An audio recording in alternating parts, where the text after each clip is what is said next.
दोस्तों, प्रकृति ने हमारे शरीर को 5 तत्वों से बनाया, लेकिन कलयुग के इंसानों ने उसमें एक तत्व और अधिक कर दिया, और वह है पैसा।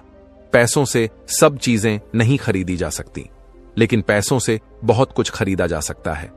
आज की यह कहानी आपको 5 ऐसी दुर्लभ और महत्वपूर्ण बातें बताएगी जो यदि आपने स्मरण कर लिया और अपने जीवन में अमल कर लिया तो वह कभी अपने जीवन में गरीब नहीं रह सकता। कभी उस मनुष्य को धन की कमी नहीं हो सकती। यह 5 बातें आपके जीवन में बहुत काम आने वाली हैं। इस कहानी में एक वृद्ध पक्षी है जिसने बताया कि आखिर यह गरीबी रूपी अभिशाप हमें क्यों भोगना होता है। तो शुरू करते हैं आज की यह प्यारी सी कहानी। किसी जंगल में एक वृद्ध पक्षी और एक तोता वृक्ष में रहते थे। उन दोनों के बीच बहुत ही प्रेम था। तोता अक्सर दुनियादारी की बातें वृद्ध पक्षी को सुनाता रहता था। जब भी तोता का मन नहीं लगता था तो वह वृद्ध पक्षी से कहता था कि आज मुझे अच्छा नहीं लग रहा है, कोई ऐसी कहानी सुनाओ जिससे मेरे मन को शांति मिले और कुछ ज्ञान प्राप्त हो। ऐसी कहानी सुनाओ जिससे दुनिया के लोग कुछ सीख सके, क्योंकि ज्ञानी का धर्म है कि वह अपने ज्ञान से लोगों का भला करे, उनका मार्गदर्शन करें, उन्हें मुश्किल वक्त से निकलने का उनको रास्ता बताएं।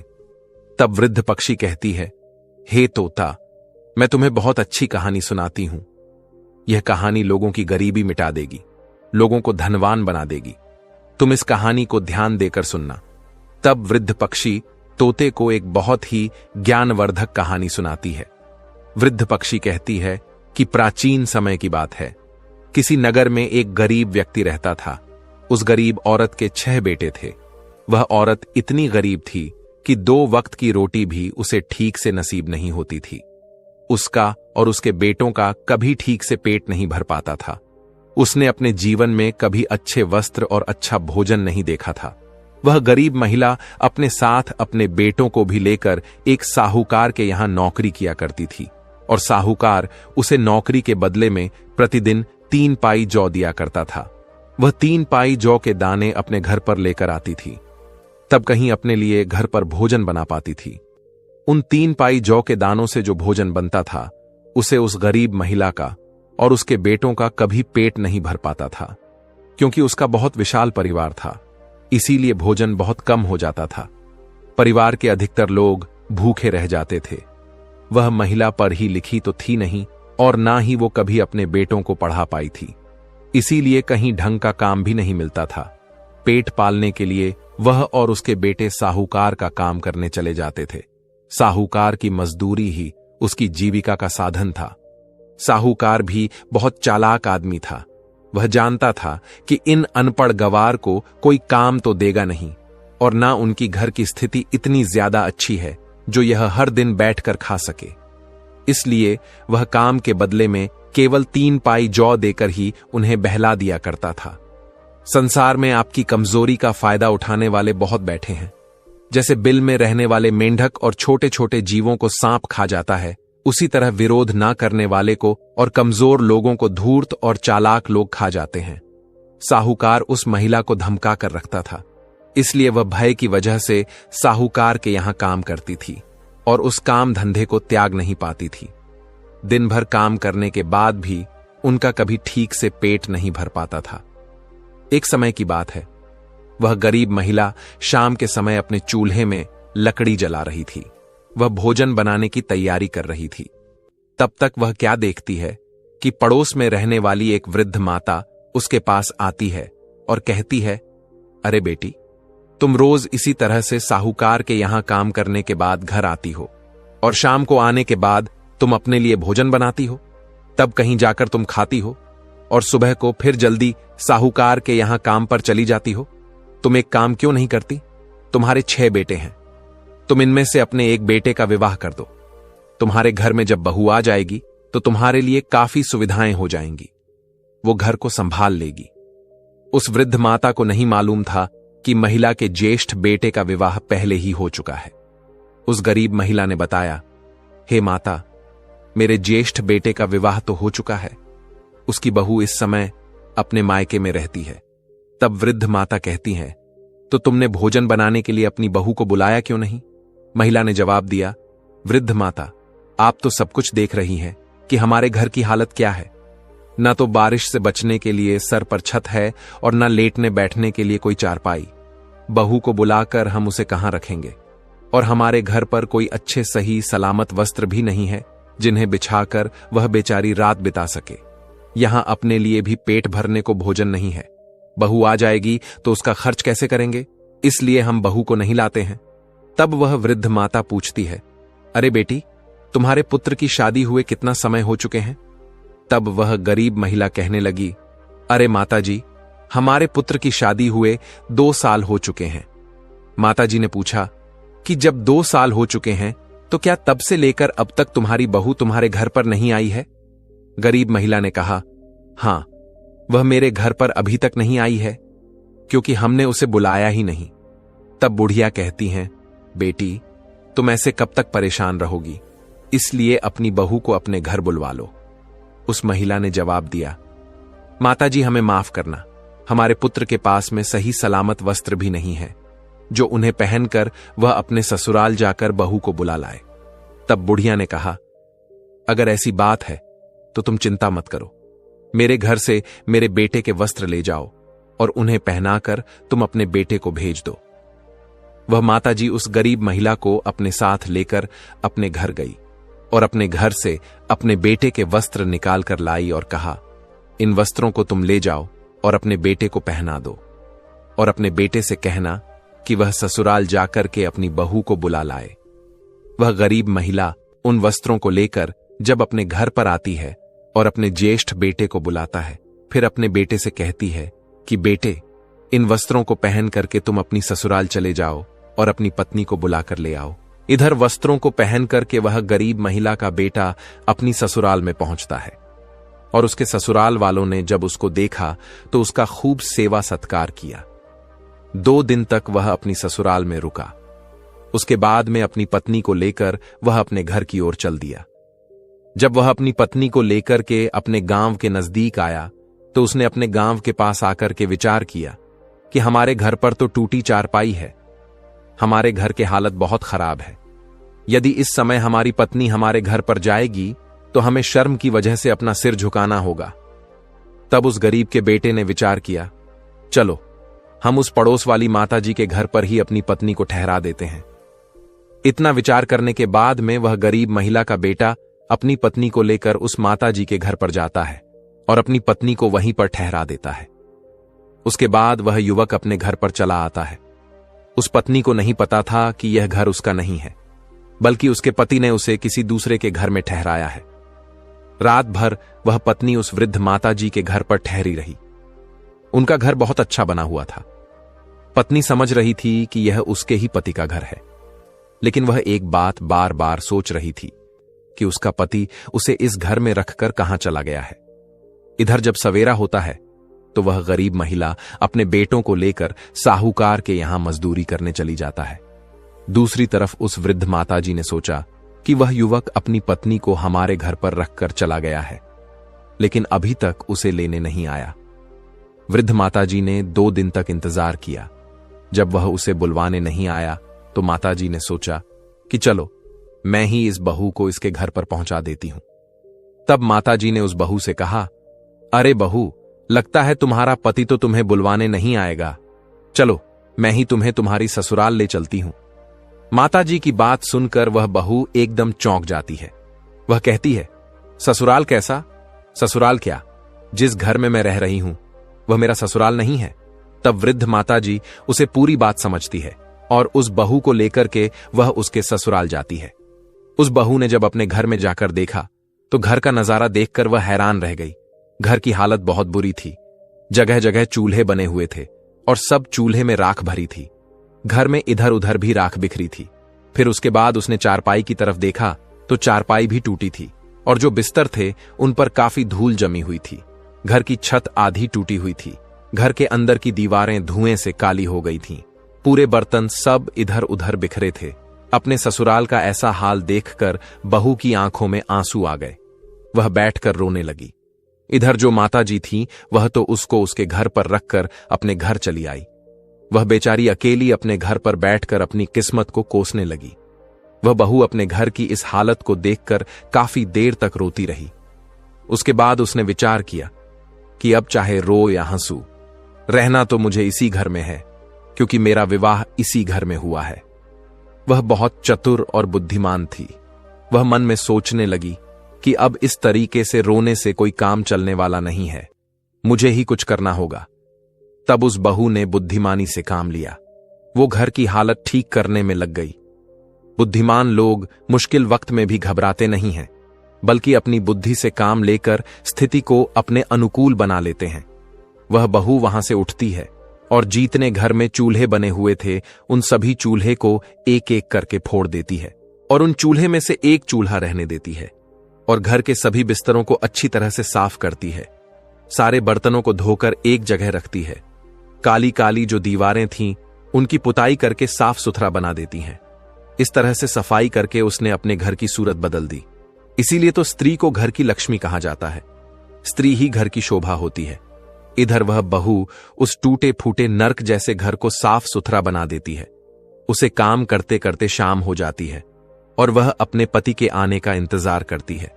काफी अंधेरा हो गया था, लेकिन उसका पति अपने भाइयों के और अपनी माता के साथ अभी तक लौटकर घर पर नहीं आया था। तो वह बहू घबराने लगती है और सोचती है कि मैं इस घर में अकेली हूं, मेरा पति अभी तक नहीं आया है, कोई दुष्ट आदमी मेरे घर में ना घुस आए। उसके मन में इस तरह की बातें चल रही थीं। तब वह क्या देखती है कि उसकी सास अपने बेटों के साथ घर के अंदर आती है। जब वह घर में घुसते हैं तो घर के अंदर का नजारा देखकर दंग रह जाते हैं। उसने देखा कि घर का तो हुलिया ही बदल गया है। वह अपनी बहू से जाकर पूछता है कि बहू, यह तुमने क्या किया? अपने घर में इतने सारे चूल्हे थे, तुमने उन चूल्हे को क्यों फोड़ दिया? तब वह बहू कहने लगी, मां जी, मुझे माफ करना, आज से केवल इस घर में एक ही चूल्हा रहेगा और सभी के लिए मैं भोजन बनाकर दूंगी। किसी को अलग चूल्हा में आग जलाने की जरूरत नहीं है। बहू की ऐसी बातें सुनकर उसकी सास और उसके देवर सब बहुत प्रसन्न हो जाते हैं। उसके बाद जो 3 पाए जौ दाने साहूकार ने उसे दिए थे वह उसने अपनी बहू को दे दिए। बहू ने उससे उनका भोजन तैयार किया और सबको भोजन कराया, लेकिन उस भोजन से उनमें से किसी का पेट ठीक से नहीं भर पाया। वह बहू 2 दिन तक तो इसी तरह से उन्हें भोजन बनाकर देती रही, लेकिन वह भोजन उनके लिए पर्याप्त नहीं हो पाया। जैसे ही तीसरा दिन हुआ तब उसने अपने सास से कहा कि मां जी, आप रोजाना उस साहूकार की मजदूरी करने जाती हो और वह साहूकार आपको रोज 3 पाइज के दाने देता है। उन 3 पाई जौ से हमारा गुजारा नहीं हो पा रहा है।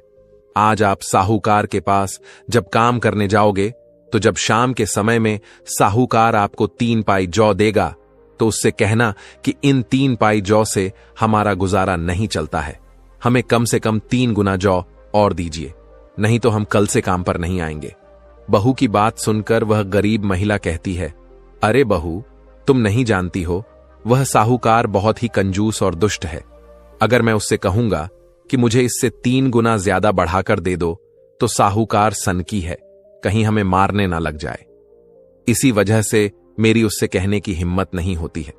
बहू ने जवाब दिया है, मां जी, आप परेशान मत होइए, आप जाकर कम से कम उससे यह बात कहकर तो देखिए, क्योंकि कई बार आदमी अपनी इन्हीं कमजोरियों की वजह से स्वयं को मिलने वाले लाभ से वंचित रह जाता है।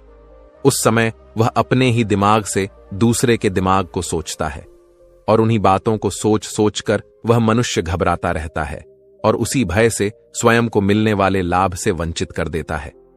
बहू ने समझाया कि देखो, आप यह बात साहूकार से जरूर कहना, वह आपसे कुछ नहीं कहेगा। अगला दिन होता है।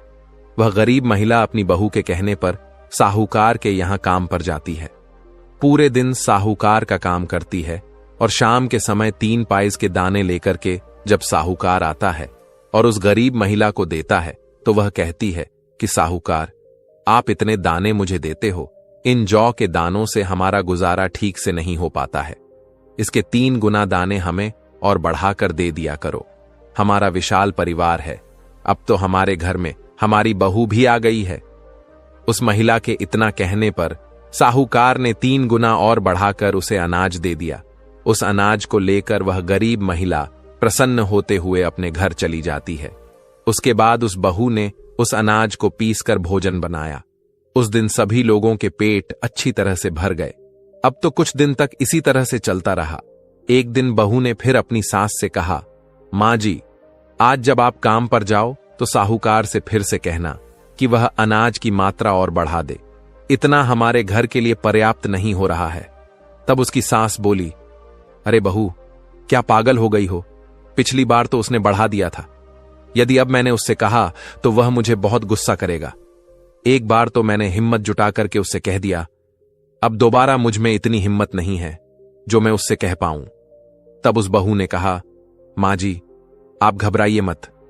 आपका साहूकार आपको कोई हानि नहीं पहुंचाएगा। आप उस साहूकार के पास बिना घबराए जाइए और उससे यह बात कहना कि कुछ दानों की मात्रा और बढ़ा दें। वह जरूर आपकी बात मान लेगा। अब तो वह गरीब महिला अपने बेटों को लेकर साहूकार के यहां काम पर जाती है और पूरे दिन काम करती है। जब शाम को साहूकार उसे जौ के दाने देता है तो गरीब महिला ने उसे हाथ जोड़ करके कहा, साहूकार जी, आप जौ के दानों की मात्रा और बढ़ा दीजिए। इतने से हमारा गुजारा नहीं हो पाता है। गरीब महिला की मांग सुनकर उस साहूकार ने 3 गुना जौ और बढ़ाकर दे दिए। अब तो वह सभी लोग बहुत खुश होते हुए अपने घर को चले आते हैं। अब इस प्रकार से वह बहू उस अनाज में से 3 पाई जौ रोजाना बचाकर रख लेती थी। धीरे धीरे कई दिन बीत गए। उसने अनाज बचा बचा कर काफी अनाज इकट्ठा कर लिया और एक दिन अपने सास से बोली, माँ जी, इस तरीका से आप यदि मजदूरी करते रहे तो हम अपनी जिंदगी में कुछ नहीं कर पाएंगे। मनुष्य को उन्नति के लिए अपनी सोच को बदलना चाहिए।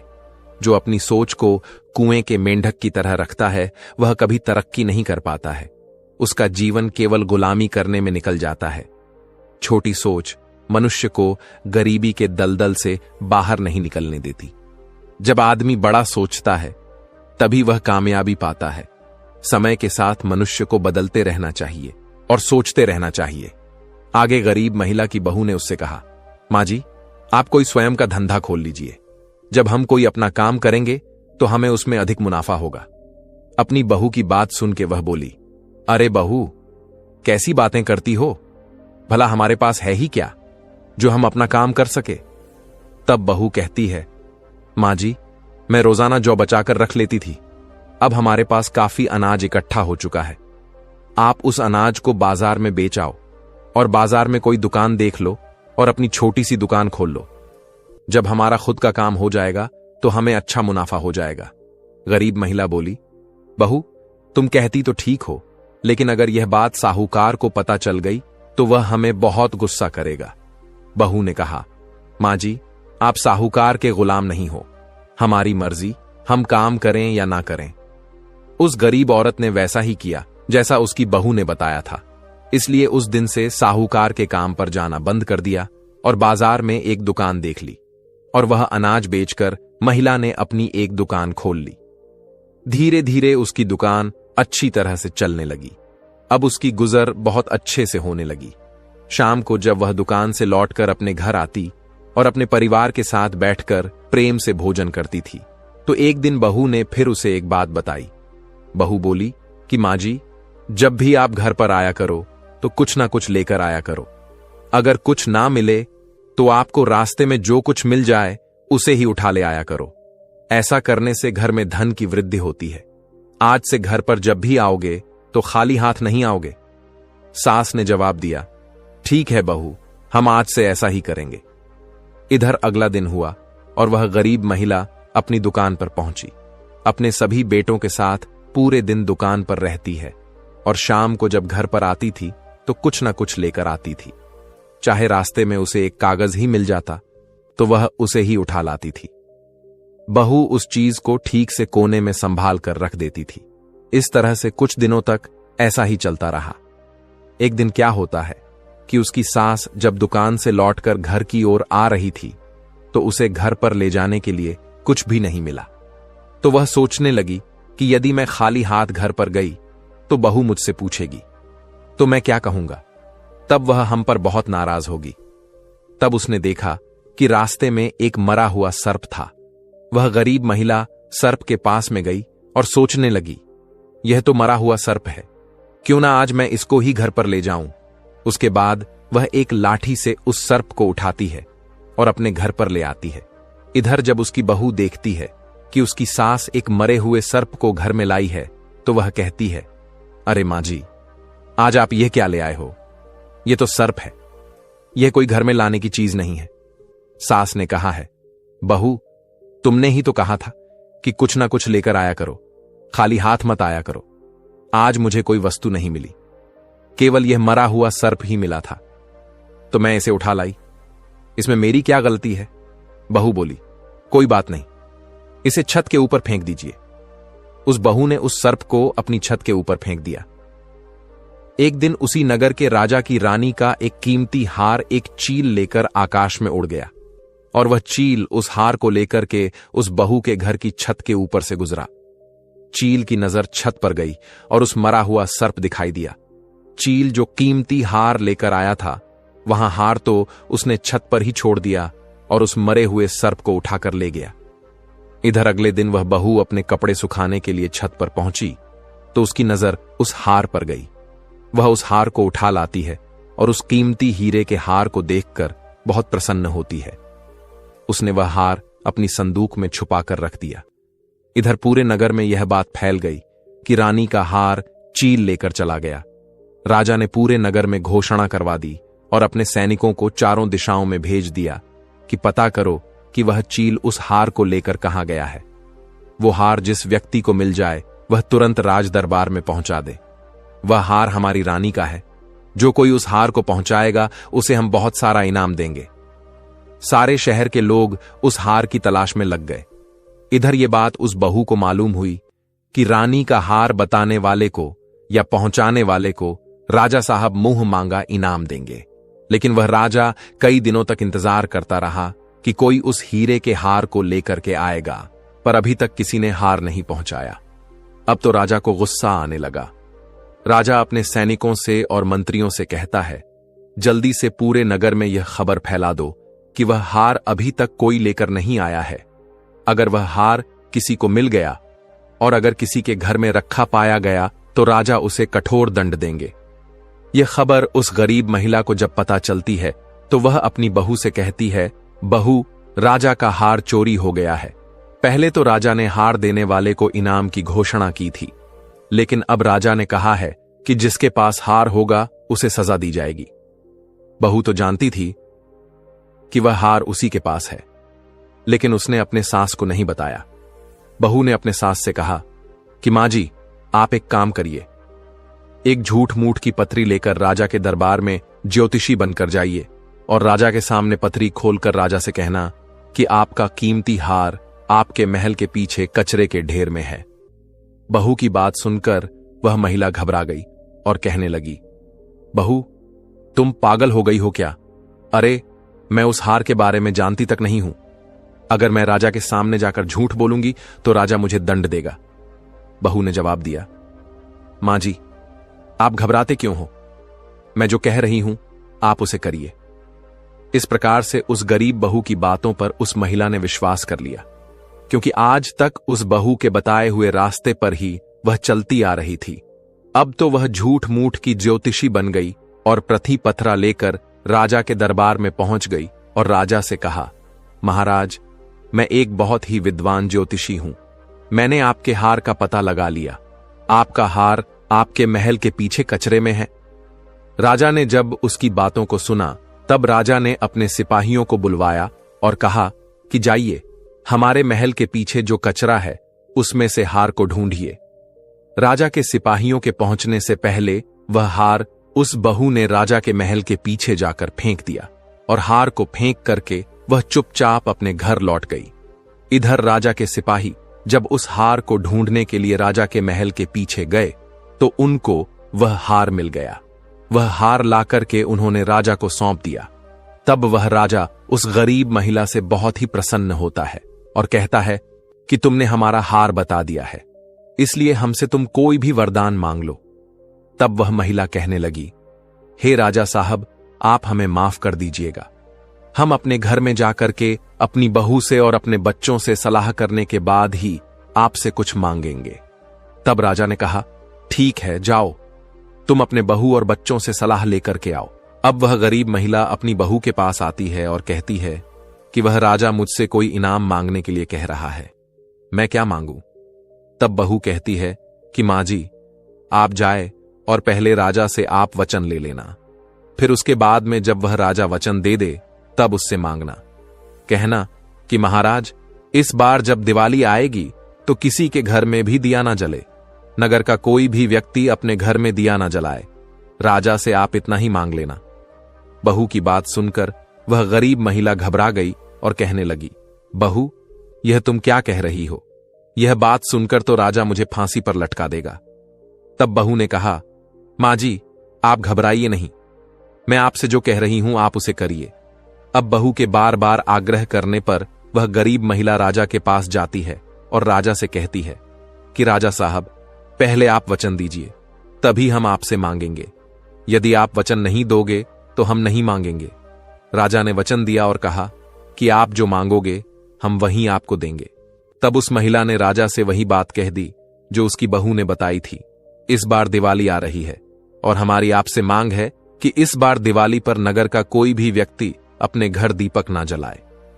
पूरे शहर में अंधेरा रहना चाहिए। दीपक केवल